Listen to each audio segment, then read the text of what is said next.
Lauro, explícanos qué es concretamente la psicogenealogía, ¿de qué se trata? Mirá, la psicogenealogía es una ciencia que se mete en conciencia a analizar y a estudiar el árbol genealógico, o lo llamamos también genograma o genosociograma, que es el arbolito de todos nuestros ancestros, para buscar ahí sincronicidades, coincidencias, datos que nos aporten para mejorar la vida de la persona y darle las llaves de un verdadero libre albedrío y plenitud. ¿Cuál es el origen de esta técnica o de esta terapia? Bien, desde el año más o menos 1980 hay una persona que se destaca en el estudio de esto, que es Anseline Schutzenberger. Ella es una señora rusa nacionalizada en Francia, que como terapeuta de líneas clásicas, ella empezó a darse cuenta que había ciertos factores en común en algunas patologías o dolencias, más bien a nivel psiquiátrico, es decir, a nivel somático, y determinados engranajes no resueltos o esquemas en el árbol genealógico, y empezó a desarrollar la técnica. De todas formas, si uno investiga a fondo, encuentra que hay orígenes y personas que investigaron esto anteriores, pero ella es como la madre de la psicogenealogía.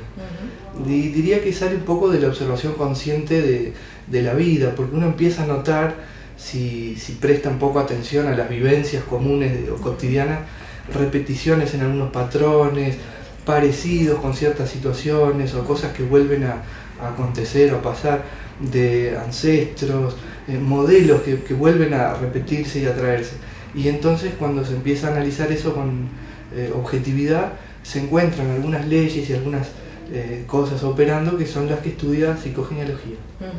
O sea que es una cuestión como hereditaria, es decir, así como a veces en psiquiatría se dice que hay enfermedades que son hereditarias, hay situaciones psicológicas que también las heredamos, entonces. Claro, porque es como si la familia en sí fuera una especie de organismo viviente que tiene incluso una especie de memoria, y esa memoria se va transmitiendo de generación en generación con el objetivo de ayudar a los miembros y de sostener el mismo clan, es decir, de garantizar la supervivencia de esa familia y el bienestar de todos esos miembros. Pero muchas veces esas transmisiones para las generaciones nuevas resultan en alguna medida limitantes o a veces hasta tóxicas, porque obedecen a patrones que son antiguos. Sobre todo lo que se transmite son asuntos no resueltos, duelos que han quedado bloqueados, grandes faltantes en la familia, es decir, pequeñas cosas que en realidad a nivel del alma son grandes, detalles que a nivel emocional fueron impactos que no pudieron tener una resolución completamente favorable, y eso se va transmitiendo de generación en generación, tratando de emerger por algún lugar para que sea resuelto. O sea que el motivo es para poder resolverlo. Sí. Es esa cosa cíclica que uno a veces dice, ¿no? Sí, es como un organismo que trata de sobrevivir y de sentirse bien. Es como que la familia siempre quiere lograr plenitud y felicidad, y bueno, todos queremos eso, ¿no? Los miembros, todas las personas queremos eso. Entonces el organismo entero trata de equilibrar lo que está desequilibrado o de reponer lo que falta para que el bien común pueda funcionar así. Es básicamente sí, es eso. Y una vez que se resuelve entonces esa situación, ¿se generan otras o directamente se puede decir, bueno, ya está todo curado? Bueno, ojalá todo curado, porque hay muchas cosas generalmente para resolver. Es el motivo de la vida también, ese crecimiento constante, que lo llamamos evolución. Pero lo que sucede cuando uno empieza a liberar patrones limitantes es que empieza realmente a decidir por sí mismo y se le empiezan a dar las situaciones que están programadas por su propio destino o por su libre albedrío realmente. Es decir, ya no empiezan a suceder cosas sistemáticamente, cae el comportamiento autómata o reaccionario. Nosotros muchas veces, en lugar de accionar, reaccionamos.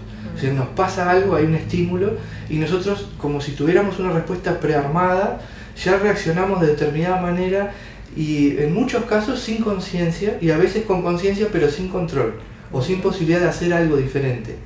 Muchas veces a nivel de las consultas terapéuticas que surgen en estos ámbitos, la gente va a preguntar porque dice, siempre me pasa lo mismo, siempre tengo el mismo problema. Por ejemplo, un caso típico es con las parejas, ¿no? tengo otra pareja y me pasó lo mismo que con la anterior y estoy repitiendo el patrón de mis padres, o no consigo trabajo, o tengo trabajo y no logro prosperidad, y dinero que gano lo pierdo o lo gasto. Y cuando se escuchan esos comentarios uno sabe que está hablando de nudos a nivel del transgeneracional, es decir, de la historia no resuelta o secreta de la familia. ¿Y cómo hace una persona para llegar a esa información? Por ejemplo, lo que tú estabas diciendo, alguien que dice, siempre me pasa lo mismo con una pareja, qué sé yo, me enamoro de alguien casado, por ejemplo, ¿no? Que muchas veces pasa, o duro 3 meses en un trabajo siempre, pero no tenemos una información concreta y consciente de que haya habido alguien en nuestro árbol genealógico que haya pasado por lo mismo. ¿Cómo nos enteramos? Porque a veces la información se modifica un poco o se disfraza detrás de nuevas experiencias que tienen el mismo argumento pero actores diferentes. Entonces, esto es como en medicina el tema del síntoma y el diagnóstico. Muchas veces el profesional médico necesita evaluar una serie de síntomas para detectar qué es lo que hay atrás de esa manifestación física y entonces poder trabajar con lo que sería la dolencia real o la enfermedad, que puede tener una causa o un origen muy diferente a lo que el síntoma está mostrando, ¿no? Por el dolor de un dedo puede ser un golpe, puede ser un traumatismo, puede ser una chinche clavada, puede ser... el síntoma es el dolor, el lugar es ese dedito, pero la evidencia no siempre remite fácilmente a la causa. Entonces en psicogenealogía se estructura el árbol, se dibuja el árbol, se traza o se pone de manifiesto para empezar a indagar lo que nosotros llamamos lealtades, que las lealtades son sistemas de contacto entre uno o más miembros del clan, uno con más miembros del clan. Por ejemplo, si uno es leal a un abuelo, al padre, a un tío, y ser leal es acompañar el dolor de esa persona, resolver lo que no pudo resolver, completar lo que no completó, continuar lo que dejó pendiente o incluir al excluido, es decir, que compromete a la persona que tiene alguna lealtad en su árbol a una serie de trabajos que van a estar casi siempre a nivel inconsciente, pero que van a condicionar su vida. Y esas lealtades se detectan analizando las simetrías, que esto es concretamente lo que tú preguntabas. Sí. Las simetrías son los puntos que delatan esos contratos inconscientes o lealtades. Y son básicamente 5 capas. La primera es los nombres, que tus nombres sean iguales o parecidos o que estén en algún tipo de relación con algún antepasado. La segunda es las fechas, fecha de nacimiento, fecha de concepción, comparadas también con la fecha de defunción de la gente que ya no está viva físicamente en el árbol. Después tienes la simetría de posición, que es el número de orden que tú tienes en la genealogía, el orden de nacimiento. Si eres la hija número 1, la hija 2, la hija 3. Y las 2 simetrías menores o menos importantes, que son la de cualidades y características, si eres parecida, si tienes alguna profesión similar, gustos, intereses. Se observa hasta la gestualidad, ¿no? Hay gente que dice, mira, cuando se enoja hace el gesto que hacía el abuelo, o cuando está contento se rasca así igual que el padre. Eso establece también simetría en algún grado. Y por último, la menos importante, que es la simetría de género. Básicamente los varones somos más fieles a nivel inconsciente con el resto de los varones del clan, y las mujeres lo son igualmente con las mujeres del clan.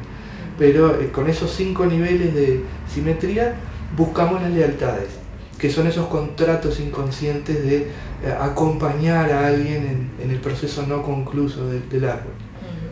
Esa es la idea. ¿Y qué pasa cuando el paciente no tiene conocimiento de esos otros familiares? Por ejemplo, un niño adoptado, ¿no? Que no tiene datos.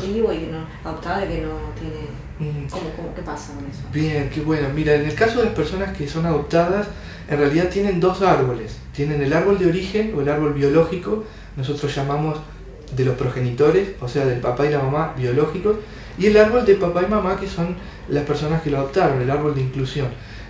Si no hay ningún dato, que es muy difícil, ¿no? Pero no se puede trabajar con esto.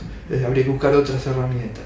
Pero ya con que la persona tenga algún nombre, alguna fecha, en el caso de la persona que es adoptada, ya sea de su árbol biológico como de su árbol de recepción, cualquiera sirve. Y en el caso de las personas que han vivido con sus padres biológicos, cualquier dato de esa genealogía también sirve. Nombres, profesiones, fechas, causas de muerte, eventos significativos como por ejemplo mudanzas, migraciones, participación en guerras, grandes éxitos o grandes logros, pérdidas importantes. Con cualquier dato ya se empieza a trabajar. Es muy común que en Sudamérica tengamos pocas generaciones hacia atrás, porque muchos somos hijos de inmigrantes de diferentes lugares que no traían siempre toda esa información, o que no quedó registrada esa información, o no quedó correctamente registrada. Pero el árbol esencial para trabajar, que lo llamamos árbol orgánico, es madre y padre, los 4 abuelos y los 8 bisabuelos. Ya con esa línea de gente, aunque haya algún faltante, se puede trabajar. Hay personas que cuando toman cursos o hacen algún trabajo personal de investigación no tienen uno de los 2 rieles. Por ejemplo, no conocen al padre y entonces tienen faltantes, pero no es un impedimento para trabajar. Cuanto más datos, más fácil y mejor. ¿Cuáles son más o menos las, no sé si llamarle patología, porque no sé si es correcto el término, ¿no? Que más peso tienen o más se repiten o más nos encontramos? Por lo que hemos dicho incluso en otras conversaciones en otras áreas, que decimos, ¿no? Tenemos todos los mismos patrones sociales, ¿no?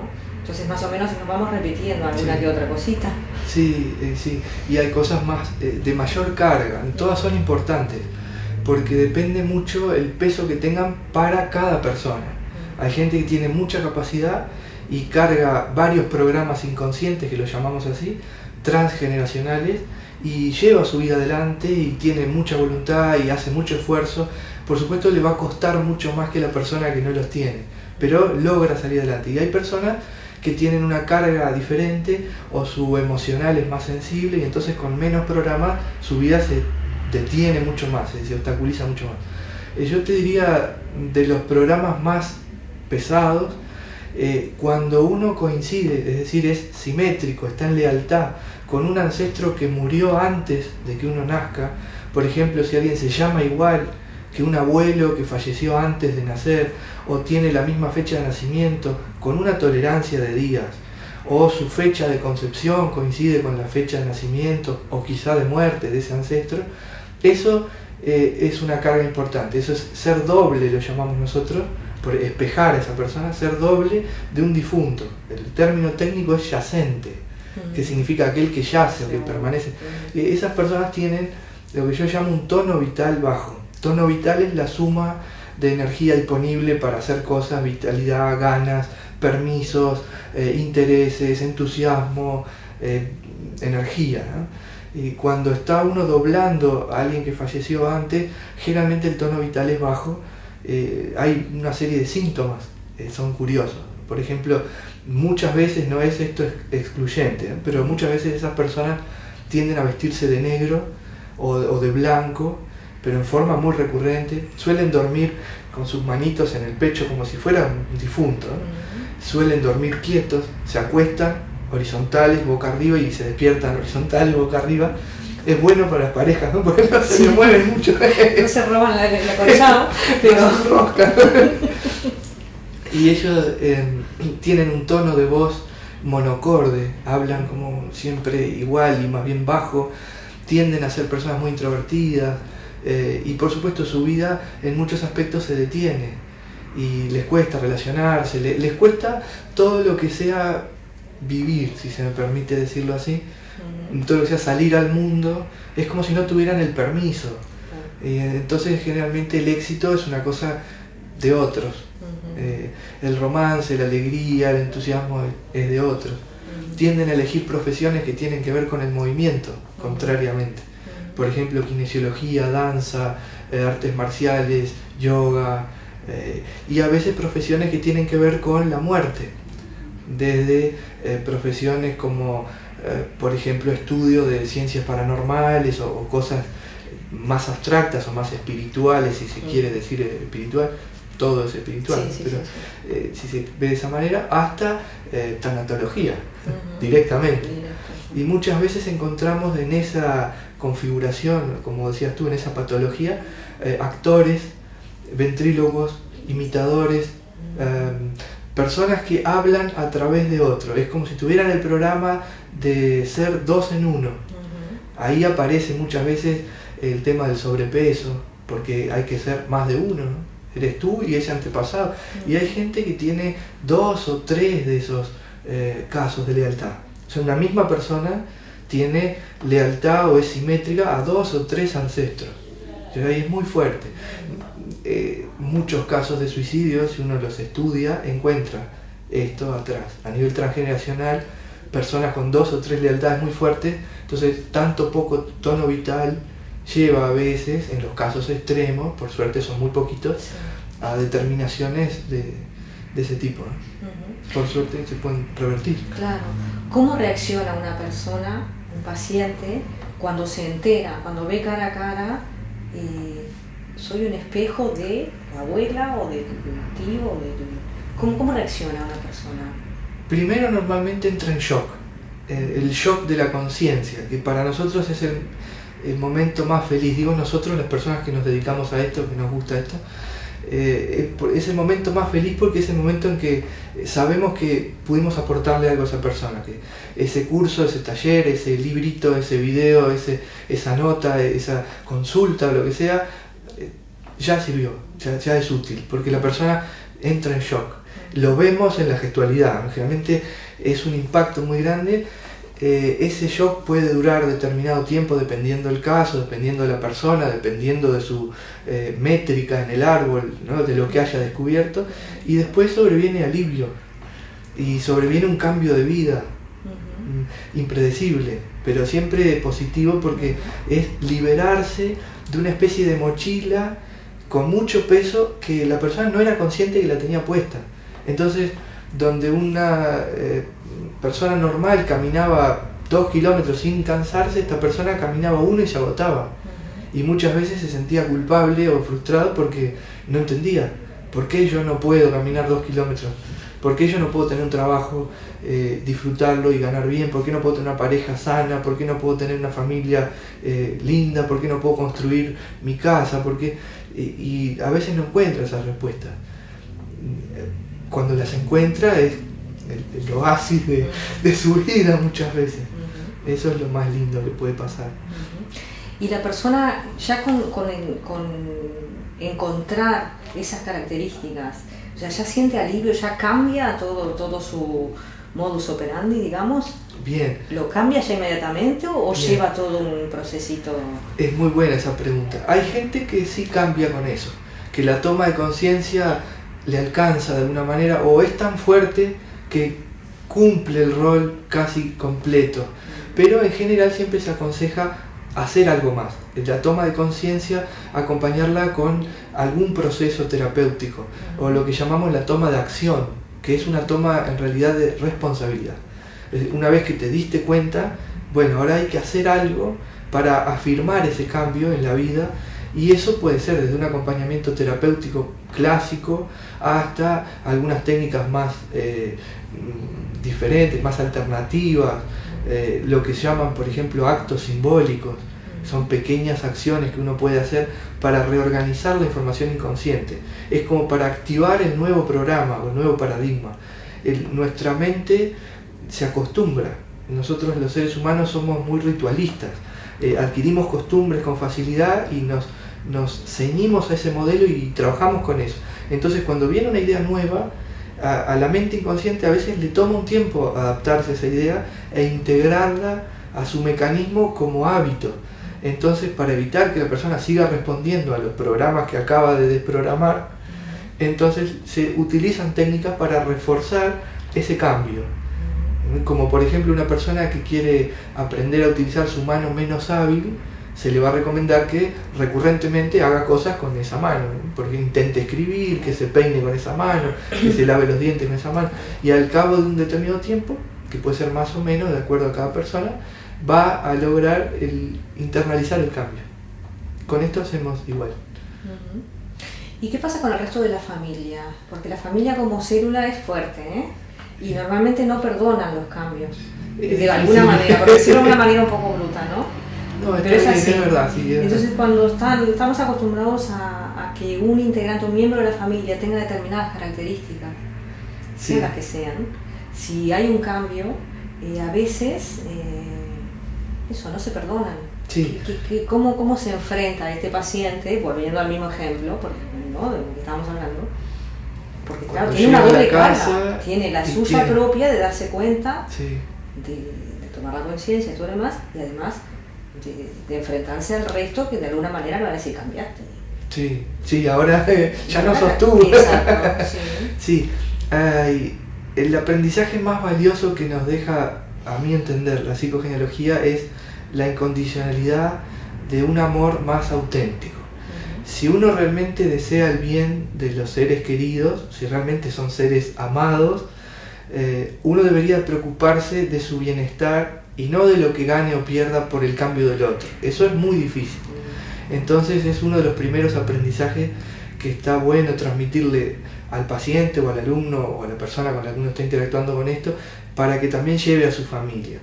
En general la familia, cuando un miembro aprende algo, gana, porque se libera también del pendiente y porque en el sistema ya hay alguien que tiene la solución para un conflicto X, o tiene la forma de salir adelante, o tiene la llave para abrir esa puerta que nadie podía abrir, bueno, esa persona la abrió. Entonces en general es bueno lo que pasa, pero muchas veces, tal cual lo dijiste tú, el llegar al nido con un plumaje de otro color genera un poco de revuelo, y eso es parte de la fortaleza emocional que hay que cultivar para animarse a hacer el cambio, porque sabemos que es positivo. Entonces no puede ser el miedo a ese rechazo inicial de la novedad o del cambio, no puede ser la excusa para la resistencia al cambio. Hay que incluirlo dentro del proceso terapéutico. La persona se tiene que ir de su consulta o de su análisis o de su trabajo con el árbol sabiendo que es probable que llegue a la casa y vea caras raras, diferentes. Y bueno, a veces una sonrisa también ayuda a suavizar, el humor ayuda, y las charlas. Yo creo que una cosa que falta mucho en las familias en general, en el mundo, y en todos los vínculos entre los individuos en general, es una comunicación clara, más sincera, bien abierta. Mira, yo encontré esto, y pasaba esto, y yo estaba ubicado acá, y tú estabas acá, y ahora esto está cambiando. Y bueno, es nuestro. Y charlarlo de esa forma descomprime. Genera como una reacción en cadena, ¿no? De alguna manera. Sí, porque empieza a contagiar. Un maestro mío, que ya no está físicamente, pero dejó muchas cosas que lo mantienen vivo igual, él decía una frase que es conocida: los ejemplos arrastran, porque las palabras convencen o no, o entusiasman, pero eso puede ser efímero. Ahora, el ejemplo, cuando la persona ve que tú estás mejor, que tu vida cambió, que se te ve radiante, que tienes éxito, sobre todo que estás feliz, que ahí quieren saber qué pasó. Entonces a veces en la familia, cuando un miembro llega y bueno, viene con un cambio, viene con la cabeza planteada diferente, por decirlo así, al principio puede generar alguna mirada o algún roce, pero cuando ven que empieza a irle bien, que está mejor, van a querer hacer su árbol también. Claro. Van a querer ir al mismo curso, van a querer leer el mismo libro, van a querer ver el video, porque se dan cuenta que funciona.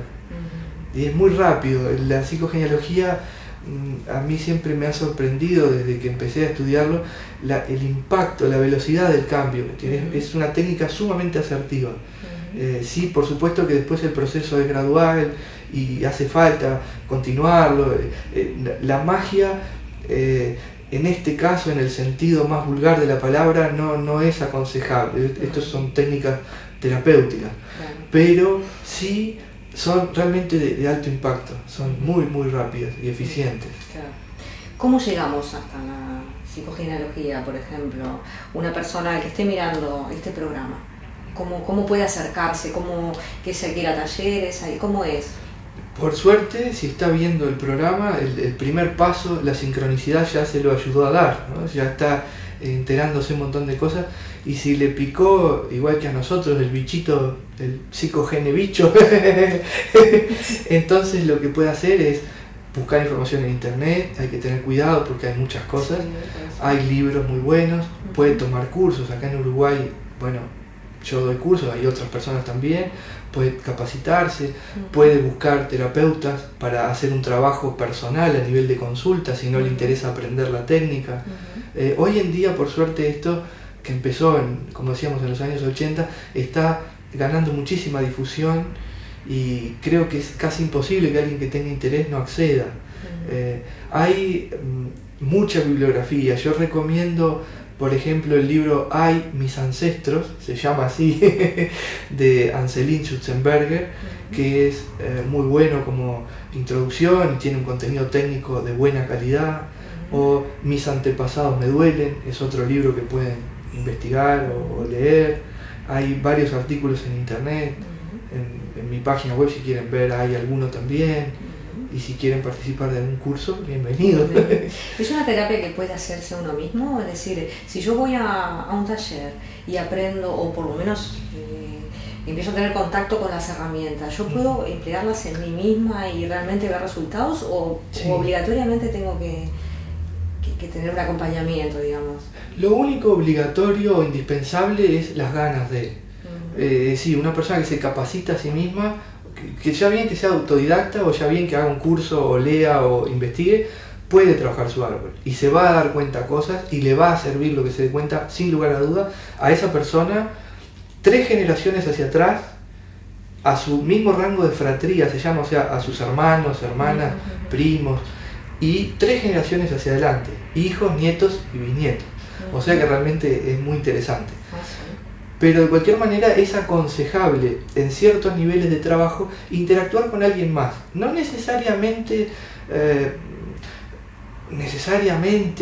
un terapeuta o necesariamente un curso, pero por lo menos alguien que pueda ayudar a ver los puntos ciegos, porque nosotros tenemos pequeños bloqueos en nuestra conciencia que están con nosotros normalmente. Nuestra tarea es irlos descubriendo para eliminar esos filtros de a poco. Y es muy poco probable que una persona por sí misma pueda verlos a todos y sacarlos a todos. Y le va a ser muy útil confrontar con un espejo a alguien que le pueda ayudar en ese camino. Sí, es muy aconsejable, no indispensable, pero...